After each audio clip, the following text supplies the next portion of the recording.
Welcome to Small Talk by Sefiras Chatter. I'm Nachi Weinstein.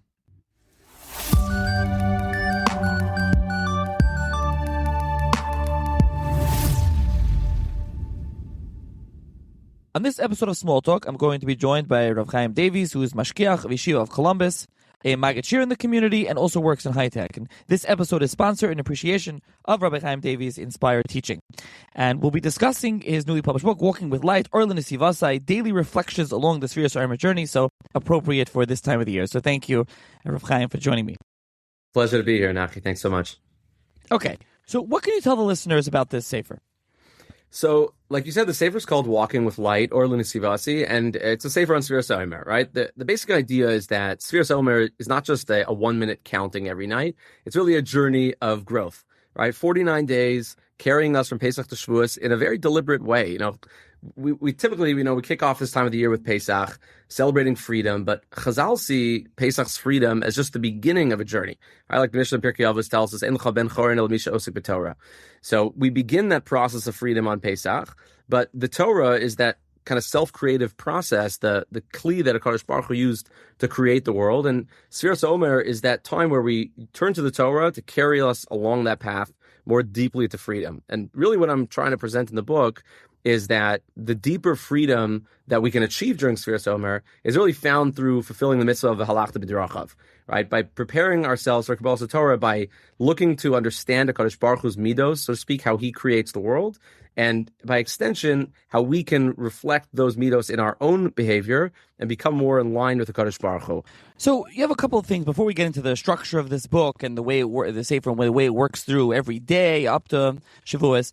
You discuss there's a forward, and then you have the journey from Pesach to Shavuos and introduction to Sefiras HaOmer. But I think we should just a forward where you discuss the type and the style of the sefer and what type of thing you talk about the Sefiras and your mahalach of Nigla discussing the Sefiras. I don't know if you want to explain what's going on over there. Yeah, absolutely. Sefiras HaOmer is one of those times it's an incredibly rich time of the year, but it's very easy to lose hold of. Pesach is very experiential. There's a lot of preparation that we put into it. But when it comes to Sefiras HaOmer, I found myself kind of waking up after Pesach's over. You're a week into Sefiras HaOmer, and you're like, wasn't there supposed to be some tahalich, some journey over here? We're getting from A to B. And so what I am trying to do here in this sefer is make that more of a tachlis growth development project. And although it is true that there are a number of Sfarim, there's a growing number of Sfarim, Baruch Hashem, on the market that try to address this niche, and I actually give a list at the back of the sefer of all the Sfarim I'm aware of that really try to do this. I couldn't find anything with the level of rigor, together with something very practical, very Negel Maisa, that was a serious study of the Sefiras and also was very practical. So to the point you just brought up, part of what I wanted to accomplish was help make the Sefiras feel more grounded. A lot of people hear the word Sefiras and they immediately assume that it's going to be very mystical in nature, very abstract. But the approach that I use is really that the Sefiras are just the qualities that HaKadosh Baruch Hu expresses himself through in the world, and the midos that we can then embody. And one of the unique things that I find about the Sefiras is that the Kabbalah didn't come along and develop a new vocabulary, to talk about these Sefiras. The words Chesed, Gvura, Tiferes are words that are throughout Tanakh, throughout the Midrashim, Chazal, and I think that it's a mistake to view it as just this totally separate, abstracted out vocabulary that has nothing to do with what the revealed areas of Torah present to us. What I try to argue is that Kabbalah doesn't invent these ideas from whole cloth. Instead, it's revealing an inner dimension. It's bringing us into tune with the kind of the structured patterns that already exist throughout the Torah. So one of the things that's very unique about the Sefer as a result is that really we're primarily looking at psukim, midrashim, medrash chazal, gemaras, and statements from the Rishonim Achronim that use these words, Tiferes, Netzach Hod, Yisod Malchus, but understanding them definitely meyusad, very founded on the structures we find in Kabbalah, but really looking first and foremost to how they exist within the revealed areas of Torah. Can you give a quick primer on the Esrei Sefiras for those that may not be super familiar? Yeah, absolutely. To the best of my ability. So essentially what we find presented kind of more novelly in the Zohar and then subsequent books of Kabbalah is this notion that when a Kadosh Baruch Hu willed the world into creation, there is a system that comes into being from that Ritzono HaPashat, from that fundamental will that a Kadosh Baruch Hu expresses of Chok HaTov L'Heitev in the language of the Ramchal, that the essential nature of God's goodness is to bestow goodness unto another. In other words, goodness is relational. Goodness means God has to share that goodness with another. And as that comes into being, from God's absolute unity on the level of perception from the finite world, in other words, us, as we perceive HaKadosh Baruch Hu's will coming into being, we see a variety or a spectrum of different expressions of that fundamental will. So HaKadosh Baruch Hu's will, according to the Mikbalim, is structured into these 10 spheros. You have the 3 upper spheros, Chachma, Bina, and Das, and then you have the lower 7 spheros, Chesed, Gvura, Tiferes, Netzach, Hod, Yisod, and Malchus. And in Kabbalah, the kind of the 7 lower spheros is the realm that we're dealing with in Sefiras HaOmer. Those are what you might refer to as the emotive spheros, or the spheros that speak of HaKadosh Baruch Hu's practical engagement with the world, as opposed to the upper 3, which are more in the realm of HaKadosh Baruch Hu's intellect, so to speak, or how we can think about, how HaKadosh Baruch Hu thinks about the world and how he engages with it on a kind of abstracted philosophical level. So in the Sefiras HaOmer, we go through these midos, and there's this sequential structure where, because it's 49 days, 7 days, per week, we end up having these iterations of a kind of a 7x7 structure where you end up with each midah being nested within the other one. So even though you have the first week is the week of Chesed, the first day is Chesed Shebechesed, the second day is Gvura Shebechesed, and we work our way through understanding kind of these nuanced relationships where Kadosh Baruch Hu's will is revealed in more and more granular detail. So let's discuss the overview a little bit, where you talk about the journey from Pesach to Shavuos before we get into the example of each chapter, which is broken up by each day, as you already explained, that you can read this, day by day throughout Sefiras. So just give a brief little explanation of the intro. So what the intro is coming to accomplish is really lay out that larger picture of what the Sefiras HaOmer journey is. We collect really many sources from across rabbinic literature, from everywhere that you could imagine, from the Rambam to the Ramchal to the Mekubalim to Rabbi Nachman of Breslov, trying to understand how this is really a universally recognized time for authentic growth. We started off by quoting that Mishnah in Pirkei Avos of Ein L'chachon el Misha Osek B'Torah, and that what we argue in the introduction is that this period of time, by tapping into the koach of Torah, which is really a self-creative process, it's the very blueprint, as Chazal tells at the beginning of the Medrash Rabbah and Bereshis, that if Stakal B'Raiso Bar Alma, that the Torah itself is the blueprint for creation. The Torah is also a blueprint for our own self-creation. And the people that we can become is informed through that very kli, that creative force that HaKadosh Baruch Hu created the world with, which is the Torah. And we essentially explore through this notion of how, inasmuch as each one of us is created b'tselem Elokim, in the image of HaKadosh Baruch Hu, to the extent that we can embody those self-same midos that he uses to create the world, we are living true and in consonance with the image that HaKadosh Baruch Hu created us with. So the midos, the spheros, are not just a way of understanding who HaKadosh Baruch Hu is, which is definitely an important part of it, but it's also understanding who we are, and as a result of that, gives us the tools to advance ourselves forward on this path to ultimate freedom, that Cherus Olam, which is found on Shavuos. So that's kind of in a nutshell what the opening introductory chapter comes to address. Okay, now let's walk through a chapter and give the listener an example of what that's like. Absolutely. So, each chapter offers really a full source-rich discussion of the essential midos of that day. We get a punchline that kind of gives you the essence of the day, and then a couple of practical takeaways, Nogea L'Maisa, some ideas to help kind of drive the lesson home. And I always bring a segue to the following day so that you can kind of feel the structure or the natural progression from one day to the next, rather than it just being kind of 49 disconnected thoughts.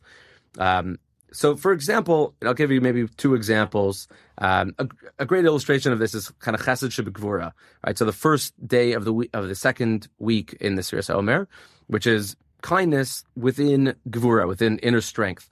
So typically we think of Gvura as like a Gibor, right? It's a mighty warrior, someone who's very powerful. Or maybe if we go beyond that, we think about it as, inner strength, in of Ezu Gibor Kovishis Yitzro, like the Mishnah in Pirkei Avos, to having that self-discipline. But interestingly, Chazal present Gvura as actually a function of love and care. So you don't even have to go beyond Shemon Esrei to find this, right? The Gemara in Megillah tells us that the second bracha in Shemon Esrei is Gvuros, right? It's Gvuros. We have Gvuros Geshamim. And when you read through the bracha of Gvuros, you find that the whole bracha is about HaKadosh Baruch Hu's commitment to life. We don't see HaKadosh Baruch Hu described as this powerful warrior. Yes, you get Ata Gibor L'Olam Hashem, but then you've got Mechalkel Chaim B'Chesed. HaKadosh Baruch Hu sustains all of life with kindness. He's Mechayim Esim, Barachamim Rabim, Somech Noflim, Rofei Cholim, Matir Asurim. It's this beautiful description of HaKadosh Baruch Hu's love and support, right? Somech Noflim, he's supporting those who fall. So we basically present the idea in that chapter how HaKadosh Baruch Hu's Gvura is not about him imposing his power on us, but it's actually an expression of his love and support. So, for example, we find in Kabbalah that typically Chesed corresponds to the right side, to Yamin, and Gvura corresponds to the small. But the pasuk in Shir Hashirim tells us, Smolo Tachas L'Roshi. HaKadosh Baruch Hu's left hand, Kiviyachol, is under our head, supporting our head from not hitting the pavement behind us. And the Medrash, fascinating, Pirkei Rabbi Lazar, brings this pasuk as a raya that the Torah was given b'lashon chiba, is given in an affectionate way. How do you know? Smolo tachas l'roshi. So the kind of the takeaway is that, first of all, reframing HaKadosh Baruch Hu's din, when HaKadosh Baruch Hu acts with gvura upon us, understanding that it's built on a basis of love and support. HaKadosh Baruch Hu doesn't judge, he doesn't discipline that which he doesn't care for, that which he doesn't have affection for. And then kind of second, when we exercise Gvura in our own lives, making sure that we do it in that kind of same way of, cradling life and supporting life when we act harshly, rather than, trampling over the very thing we're coming to protect. So it's kind of one illustration. I can give another. You interested in a second? You can give another, sure. Let's do it. All right. So I think another, I'm very connected to the Midah of Sefiras. Just something with the beauty, harmony. So I think a great illustration of our Mahalach in the Sefer is in Sefiras Shebehod. Beauty within harmony, like the beauty of harmony, the beauty of glory. We find that Aaron HaKohen is the character in Tanakh who embodies the Midah of Hod. And we also find that in the Big Day Kahuna are described in the Torah as also Big Day Kahuna, Aaron HaKohen, L'chavod L'tifaris. Right? That the Big Day Kahuna themselves are meant to be made for honor and for Tiferes, for beauty. So I kind of look at these ideas of Aaron as the Ish Hod, and at the same time, the clothing that he wears is an embodiment of Tiferes. And in that chapter, essentially, we approach the avoda of that day as the Midah of Shalom, right? We know that being a Talmud of Aaron HaKohen is Oev Shalom, V'rodev Shalom, right? Chasing peace, loving peace.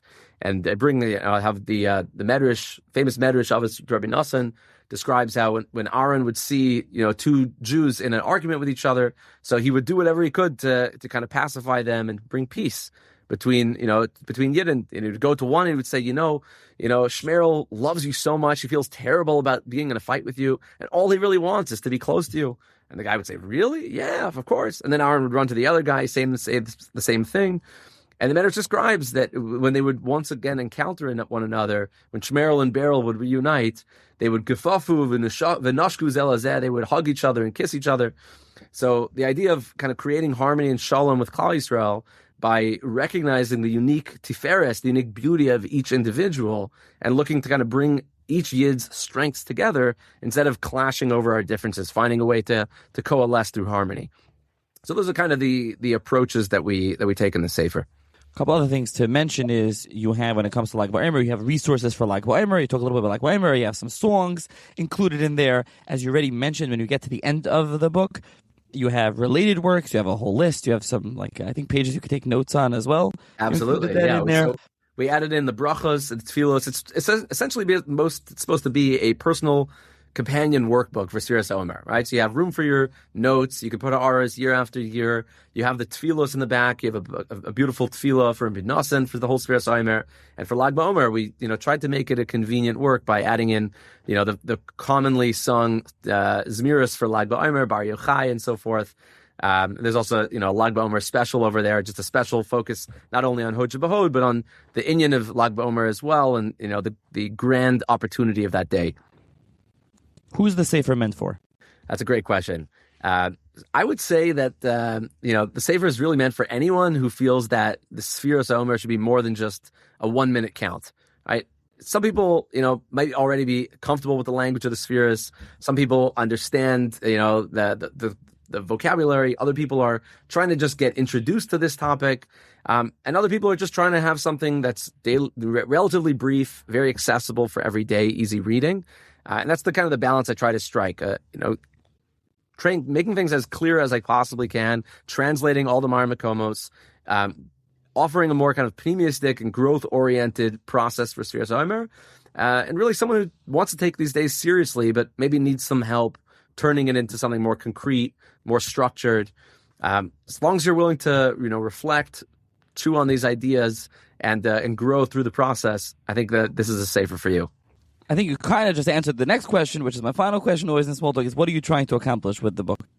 Yeah, I would say kind of similarly. Really, I'm trying to help myself and hopefully other people to walk through the Sefiras HaOmer in a way that feels more real, right? To really appreciate that this Tekufa in the year is mamish a gift from HaKadosh Baruch Hu. There's a structure, there's a purpose, and each day kind of carries its own light and its own message that can help us grow. So if someone comes away from the Sefer more attentive to the midos that HaKadosh Baruch Hu uses to run the world, and more connected to the inner midos that the Torah calls on us to embody and reflecting on HaKadosh Baruch Hu's ways, then I think the Sefer has done what I hoped it would do.